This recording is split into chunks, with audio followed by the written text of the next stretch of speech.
On today's episode, what is Coach Luke Richardson's job security looking like? That and Scott Wheeler's top goalie prospects.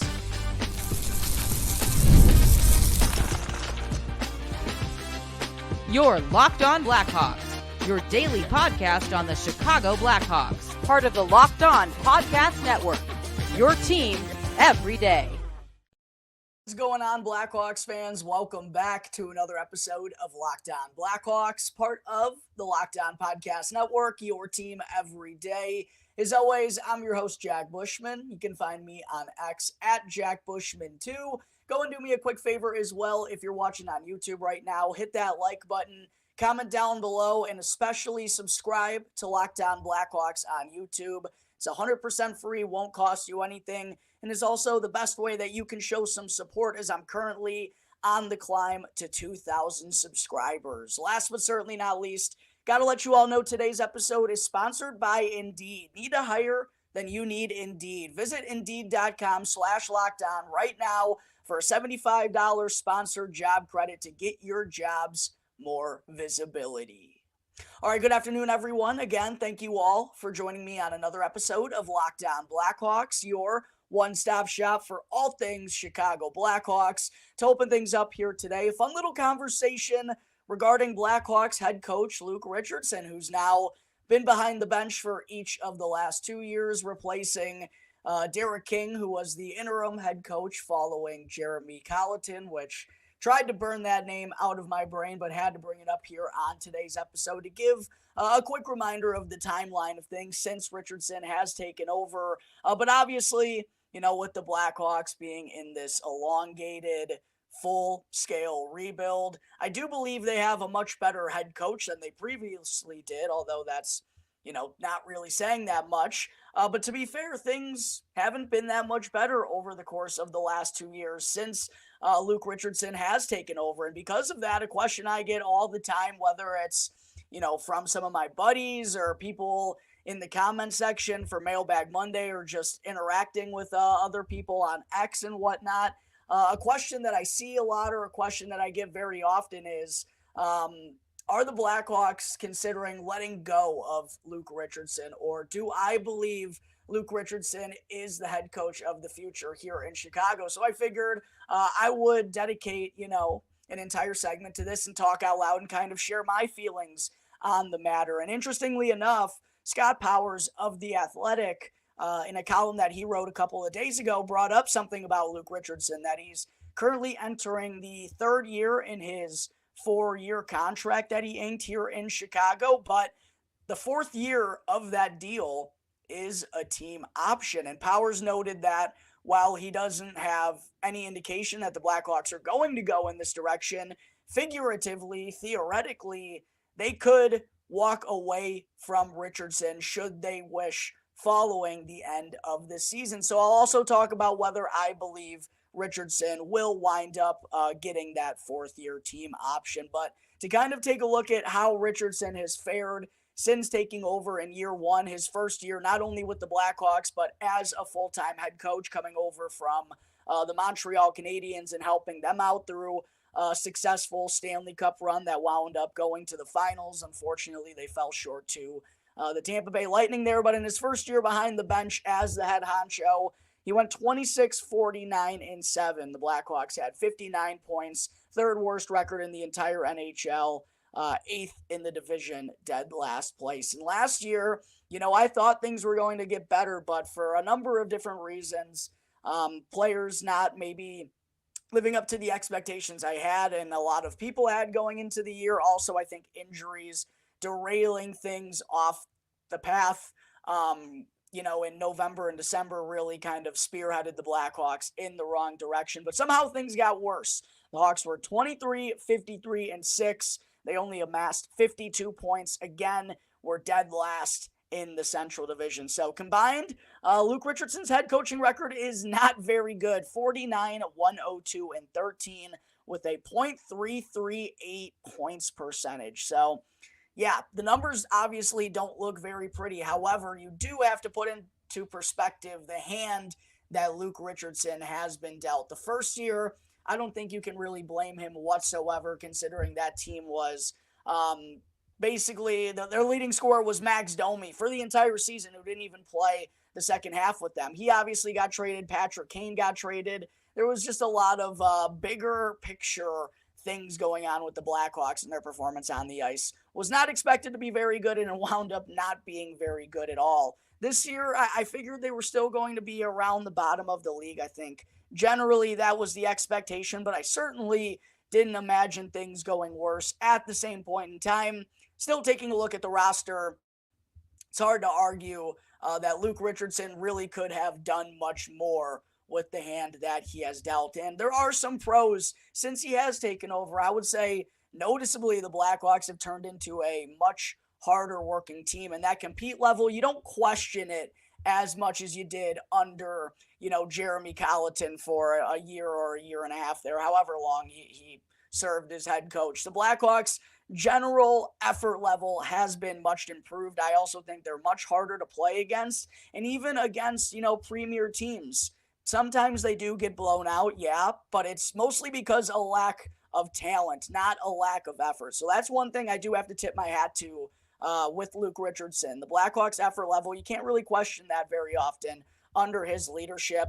Also feels like a great locker room guy, right? Like the culture that he's established, you haven't heard anyone say any bad things. And he also came after a time where there was, that dark cloud over the Blackhawks organization following all the Kyle Beach stuff. So it was really important not only for him to handle the youngins really well, which I'll get there in just a second, but also to kind of establish a positive and the proper culture moving forward. And I really think he's done that. Players seem very comfortable. Players often preach at the job that Luke Richardson has done. So I give him a lot of credit for that as well. He really does seem like the epitome of a player's coach.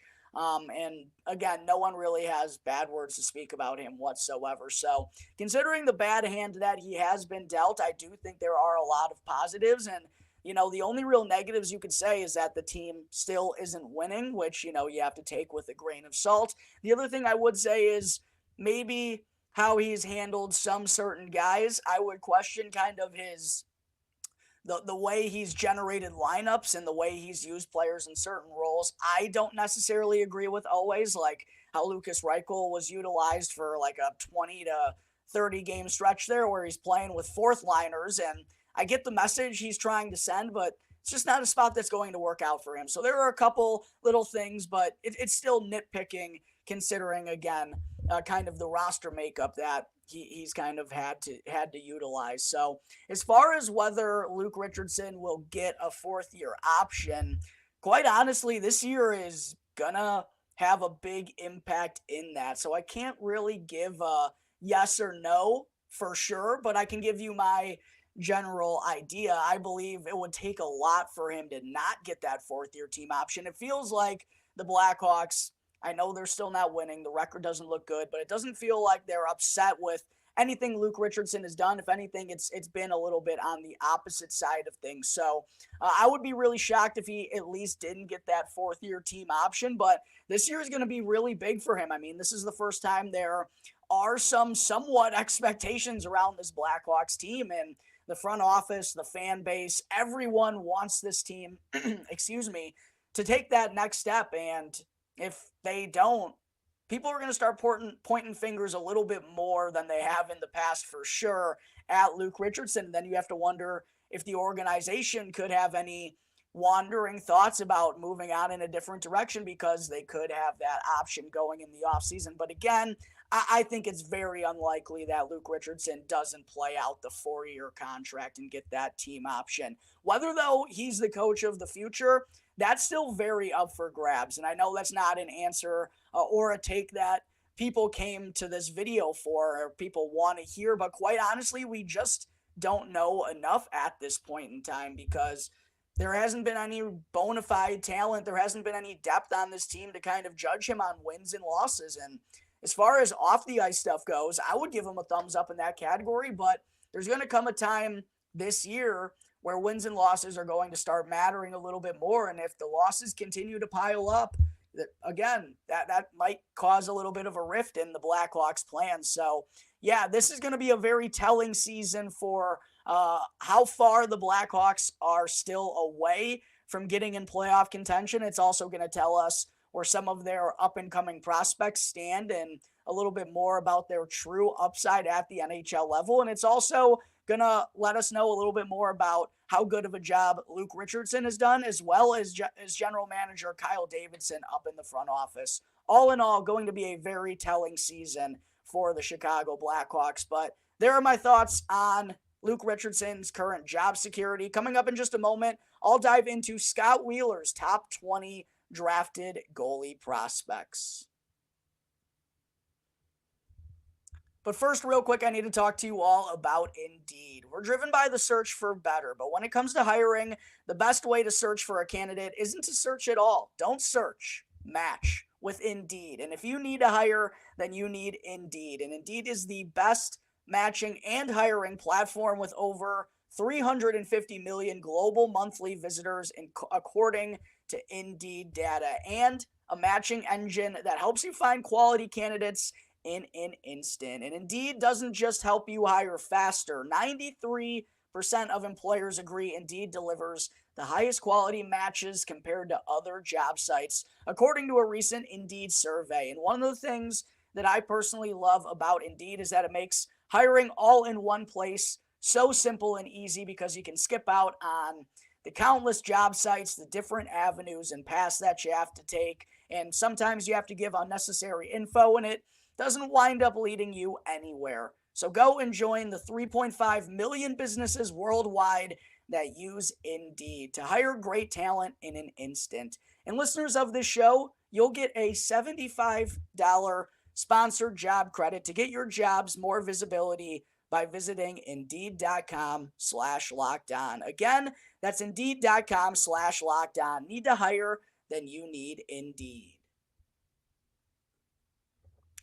Had to get a quick drink of agua there, folks. Segment 2.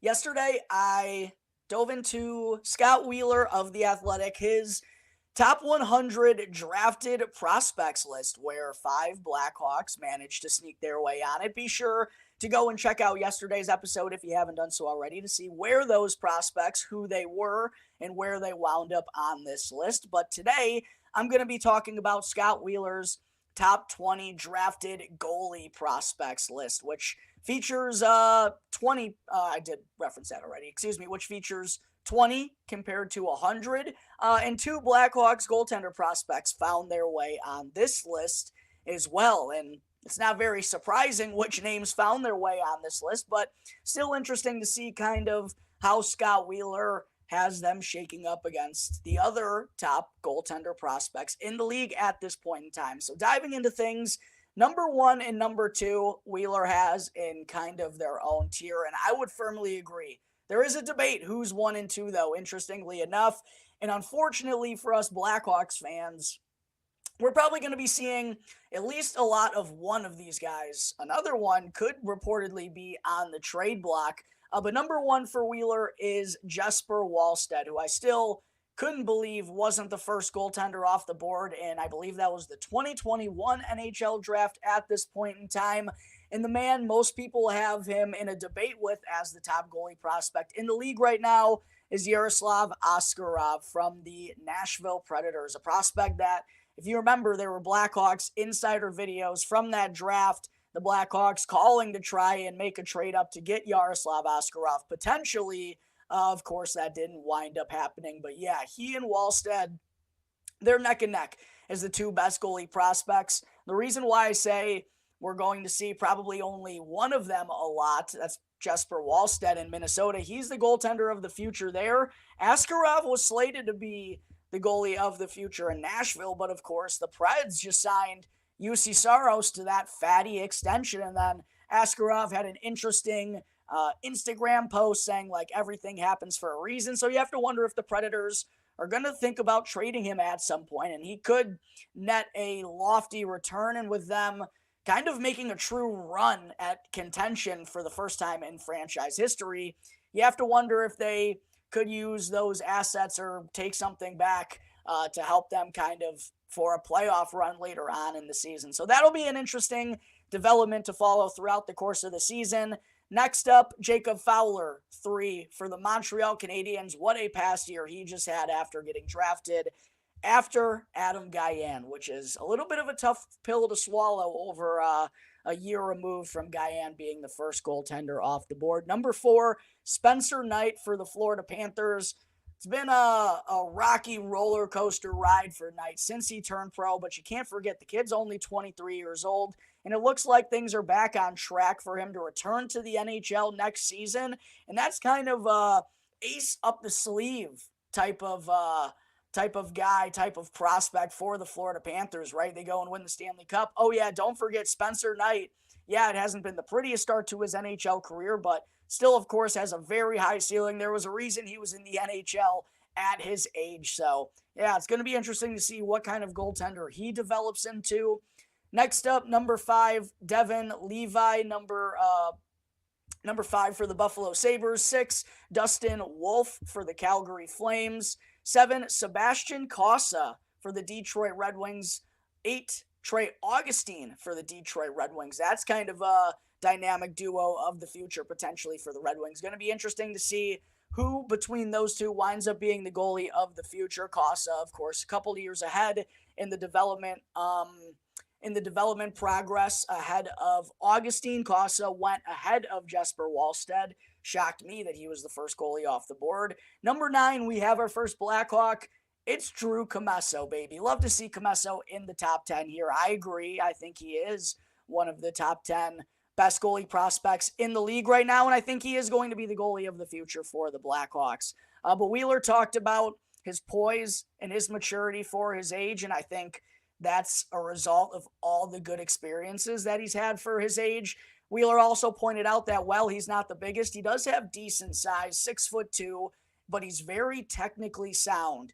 He doesn't make a lot of mistakes, has very sharp angles, controlled rebounds, firm edge work. Maybe he doesn't have any standout skills or standout athleticism, but he's very well-rounded and, again, very mature and poised for his age. So, love to see Drew Commesso crack in the top 10 after a really solid first year in pro hockey with the Rockford Ice Hogs. I expect him to be getting a lot of action down there again this season, then maybe the backup potentially for the 2025-2026 campaign. Rounding out the top 10 is Michael Hrabal for the Utah Hockey Club. Another guy like Jacob Fowler who really had a strong freshman campaign in college hockey. Another guy who also went after Adam Guyan, just like Trey Augustine, just like Jacob Fowler in the 2023 NHL Draft. Number 11 is Ilya Nabokov for the Colorado Avalanche. 12 is Carl Lindblom for the Vegas Golden Knights. 13, Eric Portillo for the Los Angeles Kings. I believe he was the goaltender for the Michigan Wolverines. I apologize if I have that wrong off the top of my head. And then at number 14 is Adam Guyan. And after reading off all the goalie prospects ahead of him, like Fowler and Augustine and Hrabal, it doesn't look necessarily like the Blackhawks made the right decision with the 35th pick in the second round. However, all these goalies undoubtedly are still so far away from reaching that pro level. They're still so young in the development curve. It's still a little bit of a crapshoot as to which ones of them are going to be the best. Although, undoubtedly, of those 4 that went in the second, and Fowler went early in the third round, Adam Guyan had the most troublesome past year. He really dealt with inconsistencies. With the Green Bay Gamblers of the USHL, didn't look as strong as he did in his first year in North America, nor in his first World Junior performance that really got him on the radar when he surprised everyone to not only be the starter of that team, to go and lead them to the medal rounds, and then went on to win goaltender of the tournament and then first goalie off of the board. It was kind of a whirlwind 6 months there for Adam Guyan. But he does flash unbelievable athleticism. That's really the attribute that stands out the most. He is bigger than Drew Commesso as well, although it's only by 1 inch, 6'3", but he's a little bit longer as well, and strong from post to post. Really good in one-on-ones, but yeah, he's going to have a bounce-back season this upcoming year as he makes the leap to college hockey. He'll be playing for the University of Minnesota Duluth, which he's going to have better teammates around him than what he did in the USHL. I'm not going to solely say Guyan's a bust or the Blackhawks made the wrong decision on him because of one bad year in that league. I think this year is undoubtedly going to be more telling as to where he kind of is at this stage of his development. So I'm looking forward to that. But yeah, seeing him after all of those guys that I mentioned, and even like Nabokov, Lindblom, Portillo, yeah, a little bit of a tough pill to swallow for us Blackhawks fans and maybe the organization a little bit as well as of right now. Number 15 is Joel Blomqvist for the Pittsburgh Penguins. 16, Justus Annunen for the Colorado Avalanche, who has gotten to the NHL level a little bit at this point in time. Carter George, 17 for the Los Angeles Kings.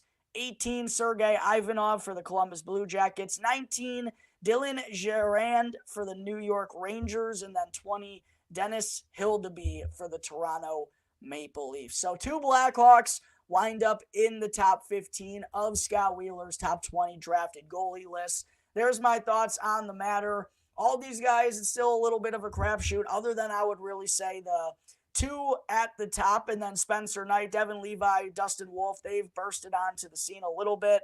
Those are guys, we're going to figure out a little bit more about them this upcoming season. But Drew Commesso, I think definitely deserves to be in the top 10. And if you're asking me right now, my thoughts, if it's going to be Guyan or it's going to be Commesso as the goalie of the future, I'm going with Drew Commesso. But coming up in just a moment, make sure to stay tuned, Blackhawks fans. I'll be talking about the most notable gains and losses from all the Central Division teams in free agency.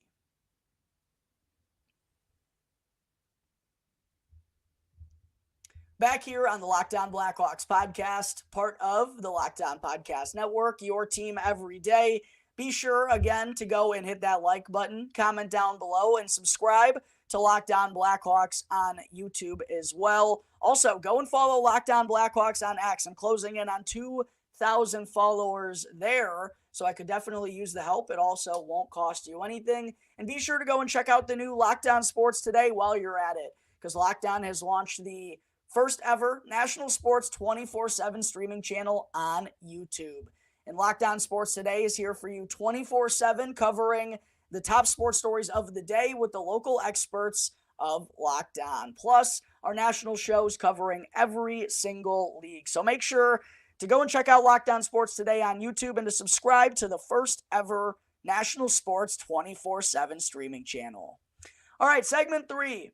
Free agency was hectic, I'm sure, for all of us Blackhawks fans, keeping up with the 8 moves that they made, as well as all of the biggest signings made around the league as well. It was quite honestly hard to keep up with it all. But I've, of course, now recapped all the moves that the Blackhawks have made. I think we're all pretty familiar with it at this time. But now I wanted to talk about kind of what went down with the other 7 Central Division teams to give a little bit of an outlook as to how their rosters are or have shaken up going into this season. We're still, over 2 months away from training camp opening up, and there still are some free agents, notable ones out there on the market. But for the most part, we got an idea of how all these teams are going to be looking when things do open up later on this year in the fall. Starting with the Dallas Stars. Who did they gain and who did they return?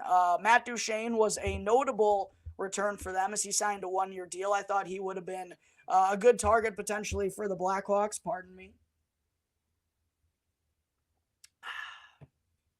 Battling a little bit of a sore throat these past couple of days. I was honestly worried that I had strep throat, but fortunately, I felt a lot better when I woke up this morning. But yeah, Matt Duchene, I would say, is probably the most notable, not only returner, but kind of addition, if you will. I know it's not truly an addition, but the biggest gain that the Dallas Stars had in free agency was bringing Matt Duchene back on that 1-year deal. They also added Ilya Lyubushkin and Matt Dumba to kind of replace Ryan Suter and Yanni Hakanpää, who they lost on the defensive side of things. They also added Casey DeSmith as the new backup for Scott Wedgwood, who they lost in free agency. They also added Brendan Smith as well on the back end, and brought in Colin Blackwell. Outside of the losses that I just mentioned, Suter, Hakanpää, Wedgwood, the most notable one I think has to be Joe Pavelski. They didn't lose him in free agency, but I kind of consider it in the same boat as Pavelski officially announced his retirement. We got, the idea that he was going to do it during his exit interviews when the Stars got knocked out of the playoffs, but he officially used the R word, retired, earlier on this week. So he was their biggest loss. They also lost Craig Smith, who went on to sign with the Blackhawks. So from afar, how I would kind of judge how the Stars have looked these last couple of years, and for those of you who have been watching the show or listening to the podcast version for years on end, you would know the Stars have been a favorite of mine. I think I've had them at least in the Western Conference Final each of the last 2 years, and in the Stanley Cup Final in 2 of the last 3 years. I believe I had them winning it all in both of those years as well. I've really thought the world of the Stars, their defense and their goaltending combination with Ottinger. They had good size and skill on the back end that I think you need to win come playoff time. But I'm concerned about them moving forward. I don't know if I'm going to be on the bandwagon quite like I have been before, because I think Lyubushkin and Dumba, and I think they overpaid for both of them. Lyubushkin got a 3-year deal, right? Like, even though Ryan Suter couldn't move, I know what he brings. He's a good shot-blocking defenseman. Yeah, maybe he's not true top 4 quality anymore, but that's a big veteran loss for the Dallas Stars moving forward. And Lyubushkin and Dumba, I don't really know are going to fill that. So I do have some questions about the Stars. However, Logan Stankoven, Wyatt Johnson, they're going to be stepping onto the scene even more, but they're going to be expected to fill some pretty big roles and going to be expected to be some pretty big-time point producers. So I expect the Stars to still be good. I don't know if I'm quite as interested in them as Stanley Cup contenders as I've been in the past. Next, we have the Colorado Avalanche, who really didn't do a whole lot of anything other than bringing back Jonathan Drouin, Joel Kiviranta. Their most notable additions were Eric Brandstrom and Calvin DeHaan to kind of tie things up on the back end, and that's because they lost Sean Walker, obviously, in free agency, as well as veterans Jack Johnson, and I guess you could call Caleb Jones a little bit of a veteran at this point in time, but Seth Jones' younger brother, Caleb Jones, he also walked in free agency, and they also lost Brandon Duhaime and Yakov Trenin. So some notable depth losses for the Colorado Avalanche. Who knows if Jonathan Drouin's going to be the same player that he was last year? I know he's going to be in a really good spot to do so. Maybe Gabriel Landeskog comes back. I still like the Avalanche. But I do have concerns about their defense, their defensive depth, and goaltending a little bit. Annanen's going to be looked at as the guy more so this upcoming year, I think. Next, we got the Nashville Predators, who, of course, made maybe the most notable moves of any team in the NHL. Steven Stamkos, Jonathan Marchessault, Brady Shea. They also brought back Alexander Carrier, who I thought was going to be an option potentially for the Blackhawks. And they were the ones who swiped Scott Wedgwood from the Dallas Stars. So Kevin Lankinen, who had been a solid backup for them, they went with a little bit more veteran experience there as well. They also added Blackhawks legend Vinny Hinostroza. And outside of Lankinen, their only other losses, notables at least, were Jason Zucker, Tyson Barrie, and Kiefer Bellows. So big-time gains by the Nashville Predators, as I referenced earlier, finally going for it for the first time. I really like what they've done for their roster. And they gave Saros that big-time extension, which I talked about earlier too. Next up, we got the Winnipeg Jets, who kind of just didn't really do a whole lot of anything either. They added Capo Kakinen after losing Laurent Brossoit. They also added Eric Comrie to add a little bit of competition back behind Connor Hellebuck. They brought in Colin Miller on D and added Mason Shaw, Hayden Fleury, and Logan Stanley, who they brought back as well. So a couple of depth adds, but it certainly doesn't make up for the losses. Tyler Toffoli, Laurent Brossoit, Brendan Dillon, all gone. There's also rumors that Nikolai Ehlers could be traded, not to mention Nate Schmid, Sean Monahan, Kyle Capobianco. Yeah, pretty disastrous free agency for the Winnipeg Jets. The Minnesota Wild also only made a couple notable moves. I would say their most notable one was bringing Jacob Middleton back and adding Yakov Trenin. They also swiped Reese Johnson from the Hawks and brought in depth forwards Devin Shore and Travis Boyd. Biggest losses, though, they don't really have any notable losses. They're kind of rolling back the same team, kind of a circumstance, I think, of the term that they have on certain contracts and the financial situation that they're in as well. The only real notable losses that I noticed at least were Alex Goligoski and Jujhar Khaira, if you could call him one. Then the St. Louis Blues, they made a couple of ads. They swiped Ryan Suter from the Dallas Stars along with P.O. Joseph to kind of shore things up a little bit more on the blue line after losing Marco Scandella, who they gave all that term to for whatever reason. And then they also re-signed Kasperi Kapanen and Alexander Texier, who they had recently acquired. So a little bit of a middling offseason from the Blues, but they couldn't really do much more. They have so much term given out already, and then they decided to go and give Pavel Buchnevich, who I think is a good player, but they gave him 6 years. It's like, have you learned nothing? What is going on out there in St. Louis? And I like Jordan Kyrou and Robert Thomas. I think they're good players, but they're really pissing this time period away a little bit. And then to round things out, the Utah Hockey Club, who kind of Washington style, I hope, remains as the Utah Hockey Club.